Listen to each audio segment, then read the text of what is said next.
todos? Amém? Bom dia, feliz dia do Senhor a todos. Vamos dar início aqui às nossas devoções, né? Que assim nos cabe nesse dia nos dedicarmos inteiramente ao Senhor. Tá? Então que você agora possa buscar, né, se concentrar aí, se dedicar ao nosso Deus. Vamos orar? Que Ele nos conduza aqui nessa EBD, que o Espírito Santo venha trazer os princípios necessários para a nossa vida como igreja. Oremos.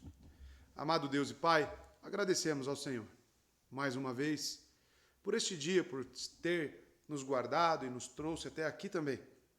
E agora podemos iniciar aqui as nossas devoções, agradecendo ao Senhor inicialmente, mas que essa EBD, Pai de amor, seja conduzida pelo Espírito Santo na sua palavra, trazendo os princípios corretos, edificando cada vez mais a sua igreja.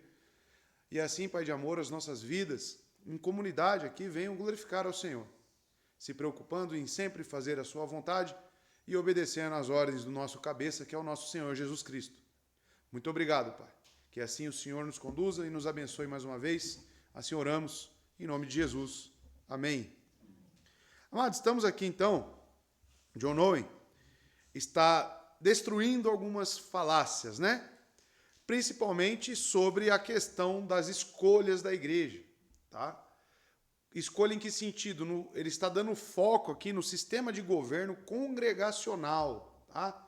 Aí, Gustavo, uma pergunta lá da nossa sabatina, né? O que é o sistema congregacional? Tá? Então, aqui estamos aprendendo isso, tá? Um sistema de governo. Me pesa o coração porque muitos da igreja não estão participando dessa EBD da manhã e estão perdendo conceitos importantíssimos. Depois ficam aí com dúvida. Ah, por que o pastor decidiu isso sozinho? Ah, por que aconteceu isso aí e não consultou a igreja?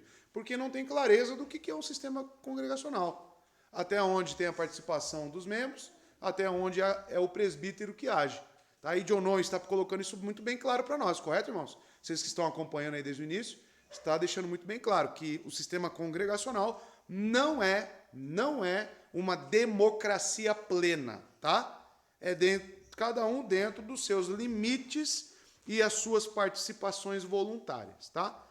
Então, John Owen, no quarto ponto, argumentando sobre isto, ele disse, além desse uso comum da palavra, essa também era empregada para indicar o próprio ato em si, e não somente o modo de praticá-lo. Ele está trabalhando a palavra grega, tá? De sufrágio, de escolha, eleição. E assim, por vezes, ela é utilizada para indicar a obtenção ou a transferência de autoridade ou dignidade ou magistratura sobre qualquer forma, ainda que não pela eleição, nomear ou instituir. Mas esse uso foi feito abusando-se da aplicação do termo, para expressar o próprio ato sem levar em conta seu significado ou seu uso adequado. Não há razão para que esse sentido específico tenha sido utilizado nessa passagem, pois em todas as outras passagens e ocasiões, os apóstolos permitiam e orientavam as igrejas a utilizarem sua liberdade de escolha. Em Atos 15, 22, é dito, então, pareceu bem aos apóstolos e aos presbíteros, olha lá, coloquei em amarelo, com toda a igreja, tendo elegido homens dentre eles, enviá-los, juntamente com Paulo e Barnabé, a Antioquia. Tá? Então a igreja aí, mais um texto, Atos 15, 22, com a participação da igreja no envio desses homens. Tais homens foram escolhidos por sufrágio comum para aquele devido propósito. E o mesmo se expressa no versículo 25 do mesmo capítulo 15 de Atos. Tá? Então, John Owen batendo muito nesta tecla. Continuando, também em 1 Coríntios 16, 3, mais um texto, a igreja escolheu e o apóstolo enviou. Enviarei em cartas para levarem as vossas dádivas a Jerusalém. Aqueles que aprovardes. Tá? Ou seja, sufrágio. Mas foi também eleito pelas igrejas para ser nosso companheiro. 2 Coríntios 8, 19. Em Atos 6, 3, escolhei dentre vós. Mais um texto com base para sufrágio. Se em todas essas ocasiões os apóstolos guiavam e orientavam o povo no uso correto da sua liberdade de eleger oficiais e instituí-los, olha o que está em amarelo lá. Que razão haveria? Ô filho, e aí? Não, eu abri ele mesmo aqui. É porque eu segui de acordo com o que foi falado no último. 189. O slide. Tá aí sim, tá certo. Tá errado não, é esse aí que eu tô. Presta atenção aí, gente. Vamos lá. É esse aí. É aqui que eu tô. É nesse que eu tô. Olha o que está em amarelo. Que razão haveria para abandonar o uso e o significado adequado do termo? Né? E supor que não era essa a prática comum dos apóstolos em todas as ocasiões semelhantes. A pergunta dele é muito cabível para nós, por quê? Qual a razão? Que razão existe para abandonar o uso e o significado adequado do termo? Porque ele disse, né, que alguns distorcem isso, né, distorcem o uso do termo, e nós temos diversas passagens na Escritura onde a igreja participa de decisões, principalmente envolvendo a escolha dos oficiais, daqueles que lideram a igreja, tá? Então, amados, está aí para nós, né, a ênfase que John Owen dá para o congregacionalismo. Seguindo, ponto 5. Olha lá, como ele cita aqueles que levantam objeções. A objeção de Belarmino e de outros que sustentam o mesmo argumento é que o termo cheirotonizantes, em concordância gramatical com o que foi dito por Paulo e Barnabé, denota o ato dos apóstolos e não do povo. Tá? Mas tal objeção não se sustenta, pois, aí ele vai falar, Paulo e Barnabé presidiram toda a ação, auxiliando, direcionando e organizando o povo no exercício do seu dever, como deve ser feito em ocasiões semelhantes. Tá? E aí nós temos os modelos de assembleia. Não precisa de alguém para presidir a assembleia? Você não já pensou o que virava? Né? Já foi numa reunião de condomínio? Que o camarada não sabe dirigir? O que vira, Jess? O inferno. Né? Ainda mais tratando de não crentes, né? Mas não se engane. Minha esposa já presenciou algumas assembleias, né, em meios batistas que parecia uma assembleia de condomínio, né? Pessoas entrando no meio da igreja, eu amo esse pastor, né? Em casos de adultério, inclusive, coisas terríveis, terríveis. Os irmãos não têm nem noção do que já aconteceu por aí afora, tá? Escândalos e mais escândalos. Portanto, é correto o que se afirma. Eles designaram os presbíteros por intermédio do sufrágio do povo, tá? Então, Belarmino, que era um católico, né, e que era contra a reforma protestante, ele vai argumentar, né, em cima de todos esses aspectos da igreja tendo autoridade e autonomia para tomar as suas decisões. Então, amados, isso é uma falácia, tá? A igreja tem total autoridade para tomar e fazer as suas escolhas. Ponto B, ainda em cima do que Belarmino objetou. Já apresentei alguns exemplos da Escritura que mostram que quando o povo age, é comum que seu ato seja atribuído a seus líderes. O mesmo ato que em outra passagem é atribuído ao povo. Tá? Por quê? Os líderes nada mais são do que os porta-vozes do todo. Tá? Então os ministros servem como porta-vozes. É aquela questão do uso das chaves do reino. Tá? A igreja precisa do seu representante para utilizar a chave do reino. As chaves do reino não está na mão de cada indivíduo na igreja, está nas mãos do presbítero, do líder, do ministro da igreja, tá?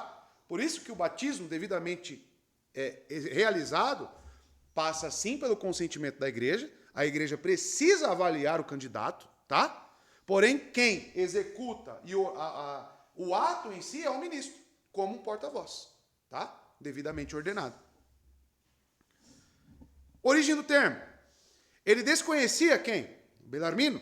E não sabia que dentre os gregos, especialmente os atenienses, que deram origem ao uso desse termo, a palavra cheirotonia, era um ato de holis tes ecclesias, isto é, de toda a assembleia do povo, olha lá, na escolha de seus oficiais e magistrados. O termo cheirotonel, né, que eles têm a mesma origem, todos esses termos, apenas derivações, significa determinar e decretar leis e ordens por sufrágio comum. Tá? E aplicado a pessoas, indica que a escolha e a designação ao ofício. Então, assim, o orador Demóstenes utilizou o termo no primeiro sentido, na obra de Corona. Agora ele está citando obras, né, greco-romanas da época, utilizando o mesmo termo. Ele está explicando que a aplicação da palavra sempre está para algum ato de escolha, de formulação de leis por sufrágio, tá? Isso é exegese, irmãos. Você analisar o termo, verificar outras ocorrências onde aparece o mesmo termo, para aí você definir, então ele quer dizer isso. Aí você chega num denominador comum sobre aquele termo, tá? Lembram lá da questão que nós analisamos juntos aqui, quando é para marcar um indivíduo que está vivendo em desordem? A gente pegou aquele termo. O que é marcar? Né, que Paulo diz a Timóteo. O que é marcar aquele indivíduo? Aí, aonde aparece o mesmo termo? 1 Coríntios capítulo 5. Aquele imoral, né, que estava tendo relações com a sua própria mãe.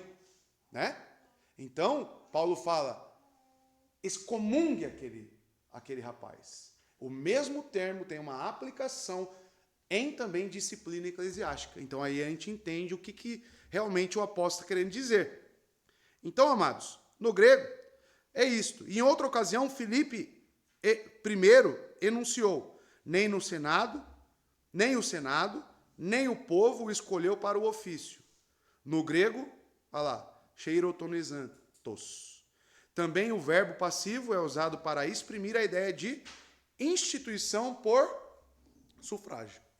Tudo isso aqui é um trabalho exegético que John Owen está apresentando no seu livro, para que a gente entenda que a palavra que aparece nas Escrituras, ela é realmente o que ela quer dizer, sufrágio. Palavra usada por sufrágio, então, por sua vez, era o ato de escolha, cujo efeito era pisefisma, ou seja, o voto ou o sufrágio determinante.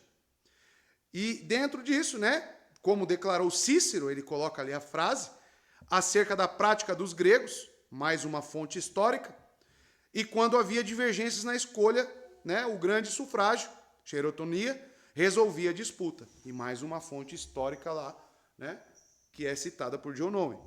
Pode-se citar muitos exemplos da mesma natureza, diz John Owen, como os registros históricos gregos, de homens chamados à magistratura, por intermédio de eleição, e todas as outras acepções da palavra também indicam escolha, confirmação ou revogação por sufrágio comum.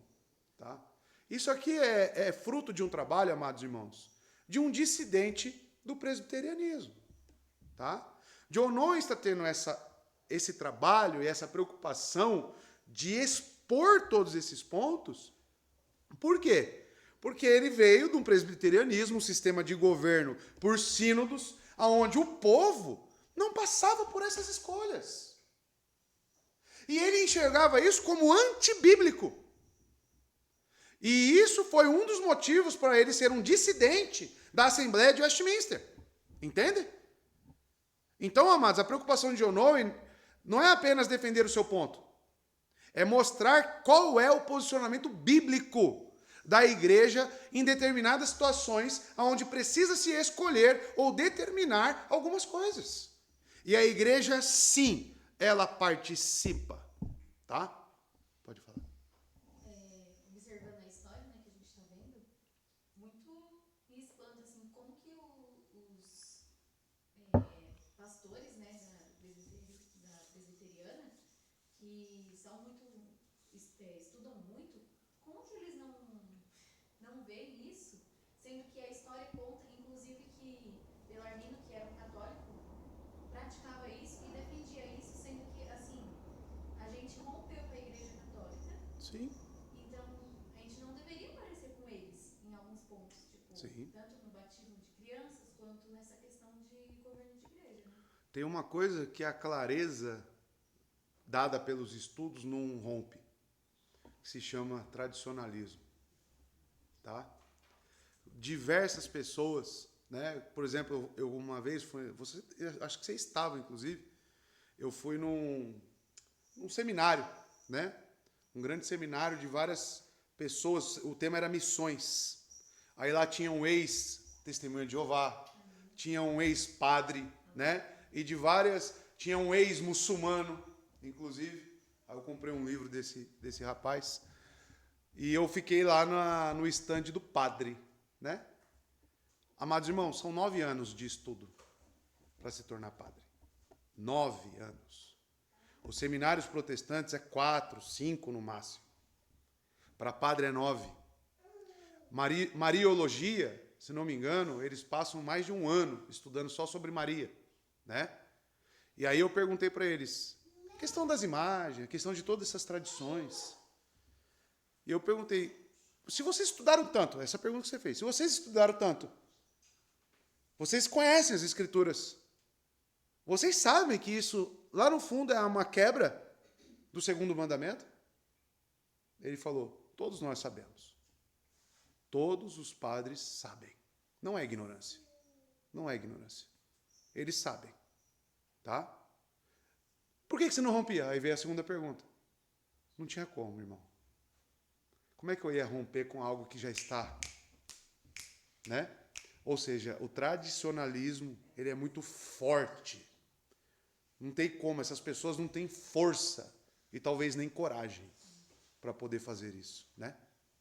Não, eu lembrei de uma história que meu pai estava contando, com o pessoal da igreja dele que se converteu, né? Ele estava contando que eles eram extremamente católicos. Tanto que o padre visitava eles.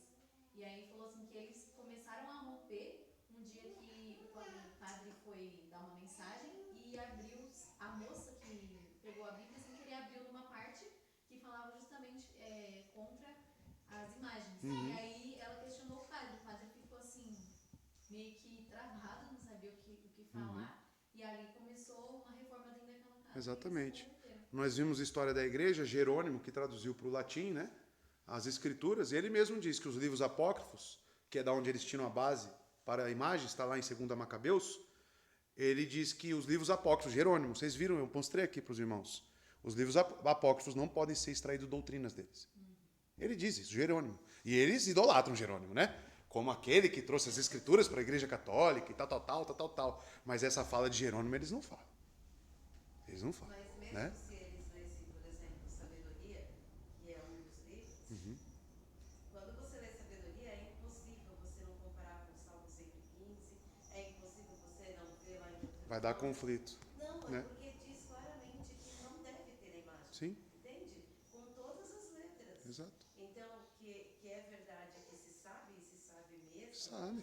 mas romper mesmo com essa tradição é bem complicado. Em 96, eu acho que ainda era João Paulo II, se eu não me engano, ele tentou, e todas as igrejas cobriram, porque tem igrejas que as imagens são fixas. Tem outras que você pode tirar, porque eles só fizeram aquele patamar. Houve uma assinatura no mundo inteiro, foram milhares de assinatura para ele voltar atrás na decisão dele. Tá vendo? E ele era o Papa, hein? O Papa. O Então, Papa, hein? assim, não é que é uma situação lá assim, a gente tá. Não, teve uma atitude. Mas ela não foi cumprida. Não foi. Nem pelo Papa. Exatamente. Né? Então não é questão de ignorância. Não é. Ele sabe. Né? E aí nós caímos num pecado que é desonestidade intelectual. Né? Você sabe o que deve se fazer, mas não faz. Tiago diz que isso é pecado. Tá? Pode falar. É isso que eu ia falar, isso é bem desonestidade mesmo. Porque é mais ou menos a mesma situação que acontece com o calvinismo, quando você está dentro de uma igreja arminiana e você começa a entender um pouco mais, o primeiro pensamento é mudar a igreja. Sim. Logo, todo mundo percebe que isso não é possível. Então, o que é o correto? Você não vai fazer motim na igreja, você vai se retirar e vai para uma igreja com aquilo que você concorda. Então, numa situação dessa, que nem o padre falou, todo mundo sabe.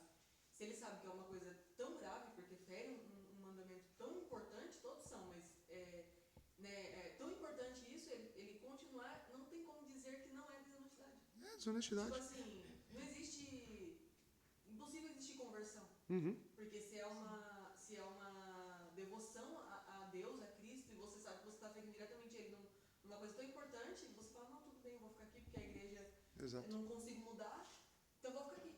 É. Isso não tem... E às vezes com o pretexto, né, com a síndrome de Lutero, né, de tentar resgatar algumas pessoas ali ou mudar a própria igreja, né, e acaba sendo uma hipocrisia isso, por quê? Né, eu tenho visto muito isso, o pessoal da CCB, né, eu falo com o Gustavo, eu falo com o pessoal, e muitas pessoas estão lá, elas falam, isso aqui é uma seita. Eles entendem, né, Gustavo? Aí, tá, se aí é uma seita, então você está dizendo que toda vez que você ouve um sermão, você está comendo um alimento estragado, né, um alimento com veneno, né, é uma alegoria. E aí a pessoa, não, mas eu tenho que ajudar as pessoas aqui dentro. Ah, esse é o seu interesse? Então, como que você quer ajudar essas pessoas e manter elas aqui? E você também se manter aqui? A primeira ajuda seria, para de comer isso aí. Rompe. Você tem que parar de comer também, né? Então, a primeira solução, se você diz que ama tanto essas pessoas, é, sai daí. Sai daí, é o rompimento, né? E isso é tão claro assim, porque se você for ver a maioria das pessoas que ficam nessas igrejas com esse intuito, não existe conversão de ninguém. Eles conseguem convencer um total de 0 pessoas aí com eles. Até eles desistem. Exatamente. Ó, a única igreja que eu vi passar por uma transformação e realmente se reformar foi uma igreja até hoje que eu vi. Foi a do pastor Renan lá em Sete Lagoas. Tá? Mas é uma igreja já antiga, tá? Era pentecostal e a mudança veio da liderança. A mudança veio dos pastores que lideravam a igreja. E mesmo assim, de 700 e 800 membros, quando começou a passar pela reforma, caiu para 300. Tá? Então, ou seja, um membro, Deus pode fazer? Eu não duvido de nada de Deus, né? Deus pode fazer o que Ele quiser, mas é muito difícil, irmãos, isso acontecer. Principalmente em locais onde o sistema é episcopal, tá? Aí é difícil, tá? Onde o membro não tem essa participação que nós estamos vendo aqui, ó, tá? Até mesmo em igrejas que tem isso é difícil, né? A Maria estava falando lá sobre uma igreja que a diretoria é a mesma há décadas, né? Décadas, e não se muda, né? Eles só mudam o cargo entre eles ali assim, né? Não que as pessoas lá sejam duvidosas, né, no seu procedimento, mas acaba que essas pessoas dominam a igreja. As famílias tradicionais das igrejas, elas ditam as regras e para onde que a igreja vai, entende? E isso abafa o quê? A escolha do irmão que é convertido também, habitado pelo Espírito Santo e tem total direito de participar das escolhas da igreja. Então, digamos que ali teria um congregacionalismo apenas aparente, mas na verdade tem um sínodo oculto dentro da igreja que toma as decisões. A cúpula, isso, a cúpula. Mas se você perguntar qual que é o sistema de governo, nós somos batistas, congregacionais. Mas ele não vai falar para você que tem uma cúpula da família tal que toma as decisões da igreja. Tem isso ou não tem? Tem. Então é complicado, irmãos. Voltemos às Escrituras. Por isso que a Bíblia é suficiente. É ela quem dita a nossa prática. É as Escrituras. Os mesmos autores contestam afirmando que a liberdade de escolher seus próprios oficiais ou presbíteros era concedida ou permitida de modo condescendente, por um certo período, não se tratando de um direito específico de escolha. Outra objeção que levantaram. Mas tal permissão não passa de mera imaginação. O argumento de que o plano de Cristo é que as igrejas escolham seus próprios presbíteros só pode ser verdadeiro ou falso. Ou é verdade ou é mentira. Se for falso, os apóstolos não teriam permitido que isso acontecesse. Eles não teriam dado, né, essa ocasião para a igreja estar envolvida. Se for verdadeiro, eles deviam ordenar e agir de acordo com o que Cristo designou. E foi o que aconteceu, e nós vimos os textos. Tá? Essa constante prática apostólica, que tem guiado a igreja em todas as eras, não deve ser tratada como mera condescendência ou permissão. Deve ser tratada como? Como uma prática apostólica. E se é uma prática apostólica, não é questão de opinião. Não é questão, né, como o Ed Renekiewicz fala, isso aí era opinião de Paulo. E, não, ele é um apóstolo. Ele é um apóstolo. Paulo é um apóstolo. E ele foi dotado e capacitado pelo próprio Cristo para dar as diretrizes para a sua igreja. Então o que ele fala não é opinião, é regra. É prática. Tá? Se ele fala que as mulheres não devem ensinar, não devem ensinar. Ponto. Nós não vamos ficar debatendo essas coisas, porque foi um apóstolo que escreveu, tá? E isso ocorre muito, irmãos. Ah, isso aí era por causa do contexto cultural da época. Irmão, pecado é pecado desde Gênesis. Desde Gênesis, na queda. Tá? E isso vem se perpetuando todas as eras. Né? Todas as formas de pecado que nós temos hoje, você acha que não existiu lá na época de Noé? Lógico que sim. Tá? Então, amados, claro que ela surgiu dos princípios mais fundamentais da Constituição e natureza das igrejas evangélicas, sendo então um modo de aplicar tais princípios. Explico. Olha lá, aplicar tais princípios. Ele explica. Olha lá, atos de posse das chaves do reino. Em primeiro lugar, né, a ordenação de bispos, pastores e presbíteros é um ato decorrente da posse das chaves do reino dos céus. E as chaves foram originalmente outorgadas a igrejas, né, à igreja como um todo. Os presbíteros as têm apenas em virtude do exercício do ministério. Os presbíteros as têm apenas em virtude do exercício do ministério, tá?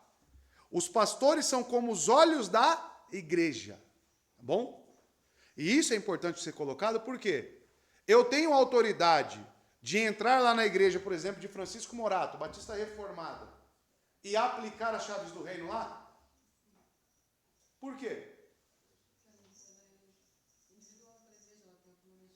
E eu sou pastor de qual igreja? Aqui. Aqui. Então o meu ministério é aqui. Tá? A minha obrigação de pregação é aqui. As almas que eu devo velar estão aqui.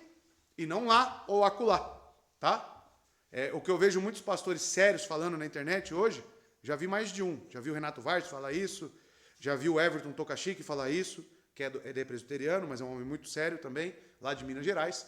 E ele fala claramente, ele olha para a câmera assim e diz, eu não sou o seu pastor. Eu não sou o seu pastor. Tá? Vá se submeter a um pastor da igreja local. Ponto. Porque as pessoas agora estão achando que tem um monte de pastor, né? Na internet. Não existe isso. Né? O Hernandes de Lopes não é o seu pastor, irmão. O Nicodemos não é o seu pastor, irmão. O seu pastor é o da igreja local a qual você se submete, a qual você foi inserido pelo próprio Cristo. É ali que você deve submissão, é ali que você deve ouvir os conselhos, é ali. É ali. Tanto que nós somos uma sociedade, como diz Jonoi, voluntária. Né? Nos entregamos a Cristo Jesus e nos entregamos uns aos outros. Os pastores são como os olhos da igreja. Deus e a própria natureza projetam a luz a todo o corpo por completo, mas a luz inicialmente é percebida pelos olhos. E da mesma forma se dá a concessão de autoridade à igreja. Todo o corpo a recebe, mas somente os presbíteros a exercem. Tá? Então, amados, se entregar uns aos outros é se entregar à autoridade também desses homens. Tá? Então, o respeito, a autoridade, a honra, nós veremos isso na pregação hoje. Tá? Veremos isso na pregação. Como que Abraão era respeitado e honrado? Aí você pergunta, por que ele era respeitado e honrado? A Bíblia diz para darmos honra a quem merece honra. Tá? Porque as pessoas, os filhos de Et, olhavam para Abraão como ele sendo um emissário, um príncipe de Deus. A autoridade de Abraão estava na fé exercida por ele. É isso que nós veremos hoje. Tá? Então, quando eu me submeto a uma igreja, eu me submeto a toda a visão que aquele pastor está tendo das Escrituras. É uma questão de confiança e fé. O problema é que as pessoas querem ser melhores do que Cristo, não é nem o pastor, do que Cristo. Tá? Ah, Deus fala comigo primeiro, depois fala com o pastor. Né? Não, Deus ou fala comigo e também fala com o pastor. Né? Eu tenho Bíblia em casa, eu oro em casa. Né? Mas você esquece que Deus, Cristo, deu olhos para a igreja. E nem todo mundo é olho. Tá? Nem todo mundo exerce a mesma função. Tá? Cada um deve se submeter àquilo que Cristo designou para você. Se ele te chamou para ser um homem ou uma mulher de oração na igreja, seja isso. Se ele te chamou para ser um diácono, seja um diácono. Se submeta àquilo que Cristo designa para a sua igreja. Tá? Não queira ser mais sábio. Não queira agir por si mesmo. Porque quando você age por si mesmo, o resultado sempre parece que é o mesmo, né? Dá tudo errado. Pedro, um representante da igreja. Austin, olha, ele cita várias pessoas, né? E muitos de seus seguidores teólogos acreditam que a entrega das chaves do reino dos céus a Pedro se deu tanto individualmente como representante de toda a igreja. Assim ele expressou, né, no seu tratado, né, que ele cita ali. E o apóstolo Pedro revela em si mesmo, de modo geral, a figura da igreja. Pois, por natureza, era homem. Pela graça, um cristão. E por mais abundante graça, um apóstolo. E o líder dentre os seus pares. Mas lhe foi dito, dar-te-ei as chaves do reino dos céus. A figura de Pedro passou a representar toda a igreja. E, novamente, a igreja fundada em Cristo recebeu dele, na pessoa de Pedro, as chaves do reino dos céus, que é o poder de ligar e desligar na terra. Tá? Pedro, então, era um representante, tá bom, irmãos?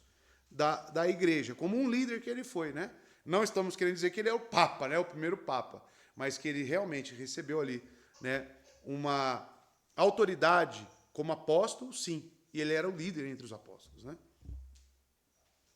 Então, amados, esse é um poder dado a toda igreja. Os que recebem as chaves têm o direito e o poder de ordenar bispos, pastores e presbíteros, pois a posse das chaves permite o exercício desse poder. O direito compete a toda a igreja, e nela já estando empossados muitos indivíduos, alguns como presbíteros e outros como parte do povo apenas. Cada um exerce o direito de acordo com a sua capacidade, limitados pela luz da natureza e da instituição divina. Ou seja, a eleição ao ministério é responsabilidade de todos, e os presbíteros são responsáveis pela ordenação autoritativa. E onde o magistrado supremo for membro da igreja, ele também tem o direito particular no processo. Assim, dois argumentos comprovam inegavelmente que o poder das chaves foi concedido original e fundamentalmente a toda a igreja, tá? Então, é necessário que haja esse sufrágio. E o presbítero participa de tudo isso? Com toda a certeza. Ah, mas pastor, e se a igreja não tiver é uma plantação de uma igreja e ainda não tem um presbítero ordenado? Procure uma igreja séria, procure uma igreja de mesma ordem, confessional, doutrinária, e peça ajuda para essa igreja, tá? Para que ela venha e auxilie nessa escolha, tá? Mas, repito, é um auxílio, tá? Ele não vai decretar nada, é a igreja reunida quem vai tomar a sua decisão, tá bom? Porque isso pode acontecer em plantações, tá? Aí aqui ele vai trazer mais comprovações, tá? A própria igreja é a esposa, é a noiva, é a rainha do marido, o rei da igreja, o Senhor Jesus. Cristo não tem outra esposa e a igreja não tem outro marido. Então a quem deveria ser concedido e confiado as chaves da casa, senão a noiva? A gente até falou sobre isso, né? Aqui. Deixa eu ver aqui. Ah, tá. Pode pôr nos mandamentos da igreja, Maurício. Mais para frente aí. Membros inaptos.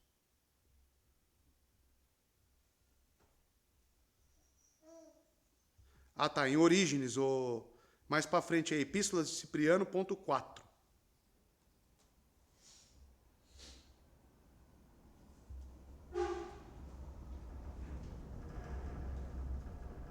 Isso, ponto 4. Que aí ele está argumentando em cima de patrística, né? Olha lá, ele afirma ter sido essa prática não somente das igrejas na África, mas em boa parte das igrejas em todas as províncias do Império. Transcreverei algumas passagens do seu discurso, nas quais ele faz tais afirmações. Na ordem que aparecem na epístola, nem a comunidade favorecia a si, como se pudesse ser imune ao contágio do delito associando-se com um sacerdote em pecado e ajustando o seu consenso ao episcopado injusto e ilícito. Por que ele está falando isso?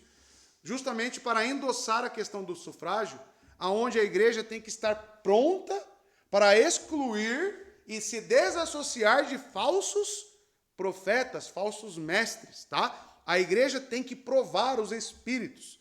Então nós temos que, a partir desse argumento de Cipriano, entender a razão, né, irmãos? E a importância de estarmos sempre atuantes neste ponto. É seu dever, irmão. É seu dever analisar o que é pregado, analisar o que é ensinado e romper se necessário. É seu dever. Os falsos mestres só estão aí em voga porque eles possuem público. O dia que eles não tiverem mais público, o que vai acontecer com eles?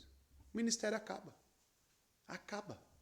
Então, nós às vezes ficamos falando, fulano de tal é um herege, ciclano é um herege. Mas tão hereges quanto eles são aqueles que se alimentam e bebem daquela fonte. Mas pastor, eles são reféns, né? Eles estão sendo influenciados por esses falsos mestres. Amados irmãos, a Bíblia diz para provar o Espírito quem? Cada indivíduo? Ou só quem estudou teologia? Todos. O Espírito conduz a verdade. Tá? E se você é habitado pelo Espírito da verdade, ele vai te conduzir, né, ao ensino correto. Isso que eu ia falar, porque assim, é a mesma coisa de dizer então que Cristo é falho e mentira.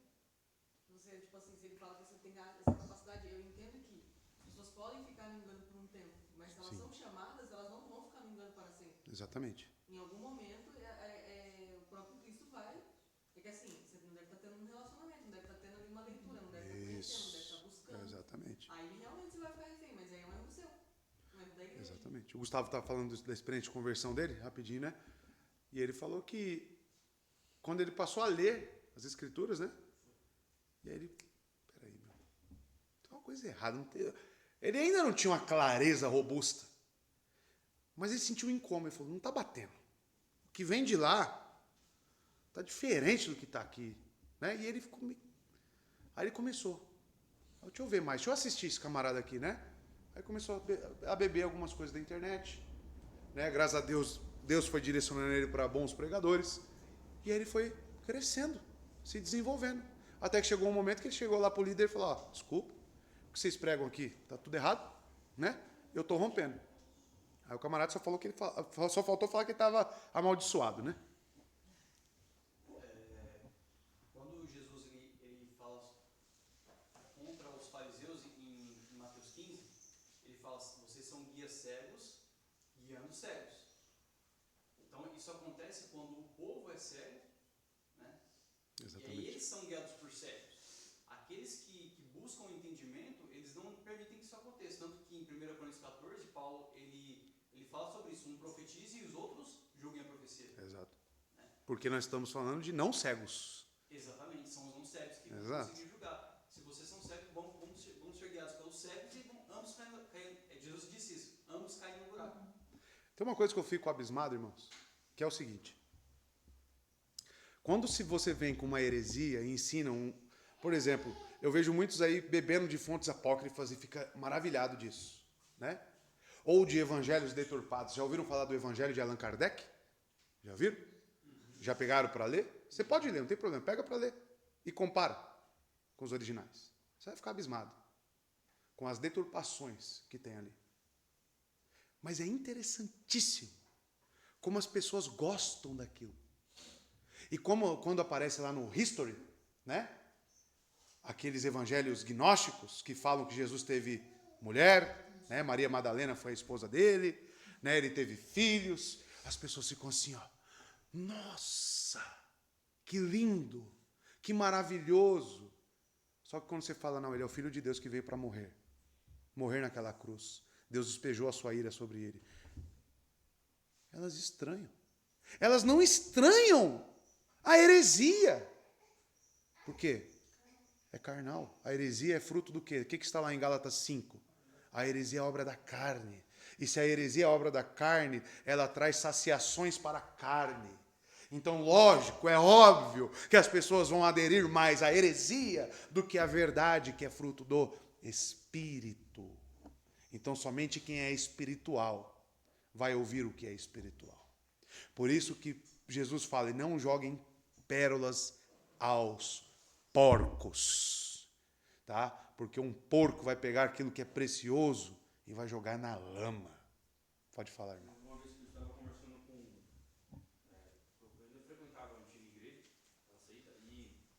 moço falou assim, Gustavo, você sabia que Adão e Eva, Adão teve duas mulheres? Não, pelo amor de Deus. Você tem hábito de ler a escritura? Não, é porque eu gosto de ver muito vídeo.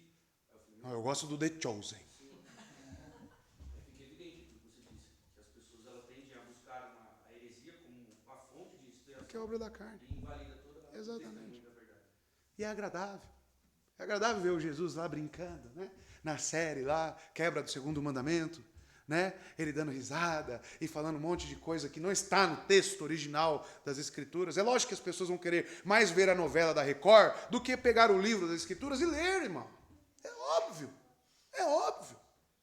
Tá? E aí eu vejo pastores falando, mas pelo menos eles estão vendo alguma coisa sobre Jesus. Não é pelo menos. Irmãos, esse relativismo me mata, irmãos.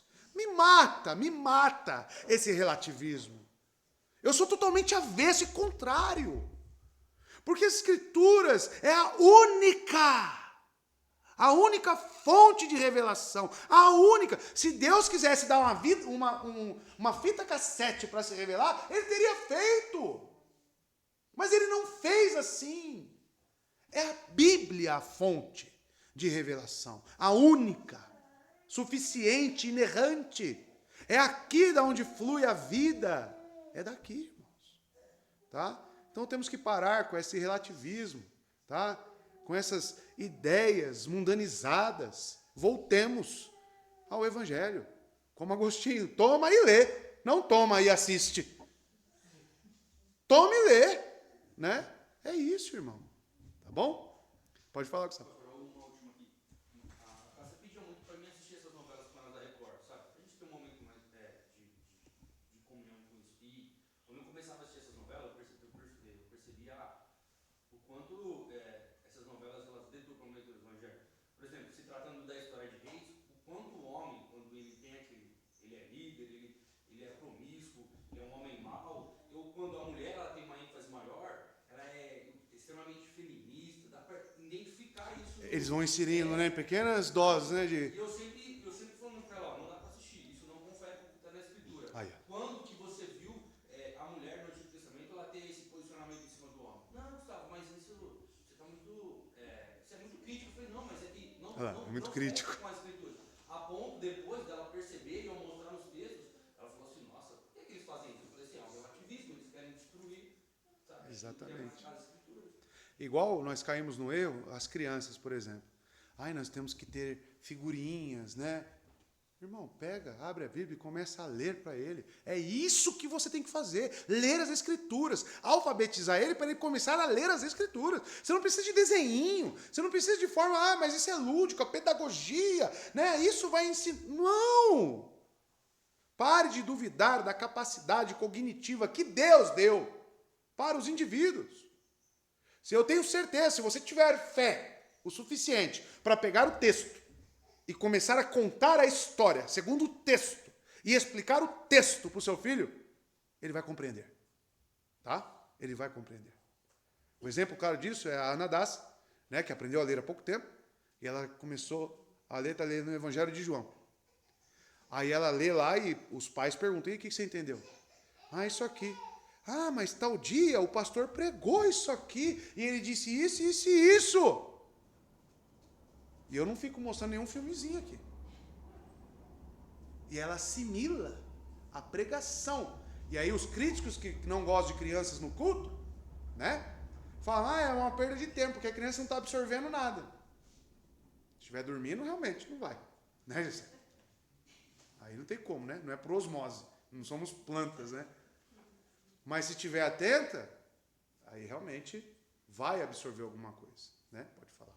Acho que a palavra-chave é essa mesmo que o senhor usou, a fé. É fé.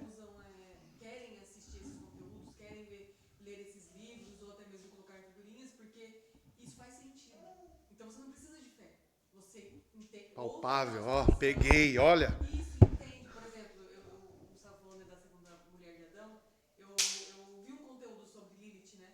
E faz sentido, faz completamente sentido. Claro que faz. Você olha e fala, não, é verdade? Que legal, né?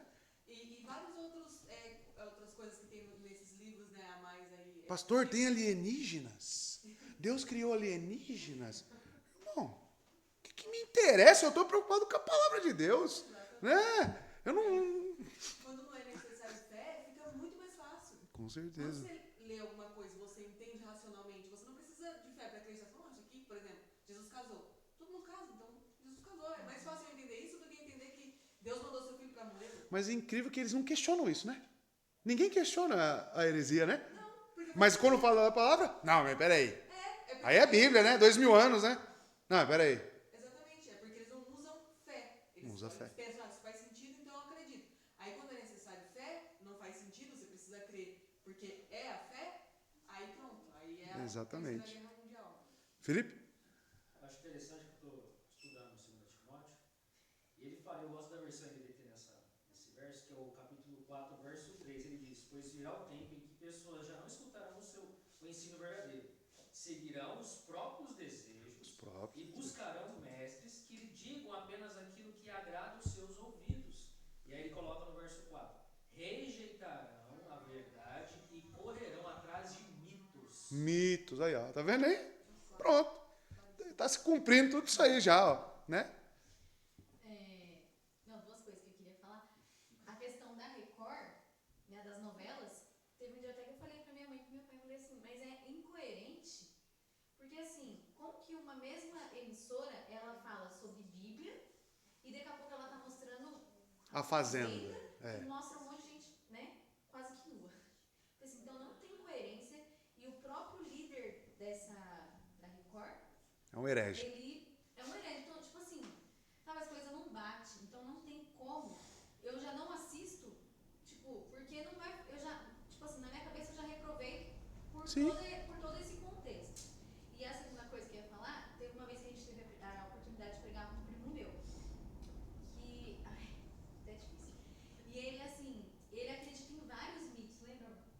Ele acredita em vários mitos, e aí a gente tava falando sobre o evangelho e tal, daí ele começou a falar, não, mas eu acredito nisso, eu gosto também de ver sobre a cabala, eu gosto de ver sobre aquilo outro, daí a gente falou assim pra ele, então, mas você sabe que no fundo existe só uma verdade, e a verdade é absoluta. Ele, não, na verdade cada um acredita né? Uma coisa. Eu falei assim, mas beleza, cada um pode acreditar numa coisa, eu falei assim, mas a verdade absoluta é o que tá na Bíblia. Aí ele ficou, não, tipo, se contorcendo lá. Eu falei assim, aí ele falou, não, mas não tem como isso. Como é que todo mundo cada um vai acreditar numa coisa? Sim. Não tem como todo mundo acreditar numa coisa só. Eu falei assim, que para acreditar na Bíblia precisa de fé. Exatamente. Eu falei, então realmente fica difícil. Para quem não tem fé, não vai ter como acreditar. Exato. E isso é tão importante, né? Essa questão de saber, discernir. Porque, amados irmãos, devemos pregar o evangelho a toda criatura? Sim, devemos pregar. Mas tem um limite para isso ou não? Cristo estabeleceu limites para isso ou não? Sim ou não? Sim. Né? Quando ele envia os 70 discípulos, ele fala claramente que onde não receberem, que a paz retorne para vocês. E você bata a poeira dos seus pés. Simples assim. Tá? Simples assim. Então, os irmãos estão falando muito de questão, eu vou falar com fulano, vou falar com ciclano, eu vejo os irmãos nessa luta. Mas busque sabedoria de Deus. Para saber até que onde que essa pessoa realmente ela quer se aproximar de Cristo. E até onde que ela quer apenas saber de debates e de mitos. Se eu percebo que a pessoa está atrás de mitos, eu falo uma vez a verdade. Se ela não aceita, eu me calo. Acabou. Eu não vou gastar a minha saliva, a minha paciência e as minhas palavras com as pessoas que querem deturpar e serem atendidas na carne. Eu simplesmente falo, estarei orando pela sua vida. E encerro ali, irmão. Senão você vai entrar em discussões, vai entrar em questões que a pessoa não está querendo aquilo. Ele é cego ainda. Ele é cego. Tá? E que isso nos mostre, né, como que nós devemos, né, caminhar e agir. Amém, meus irmãos? Semana que vem a gente continua, tá bom? Vou dar 10 minutos para os irmãos, vocês podem tomar um café, ir no banheiro, depois retornamos para o culto. Deus abençoe os irmãos.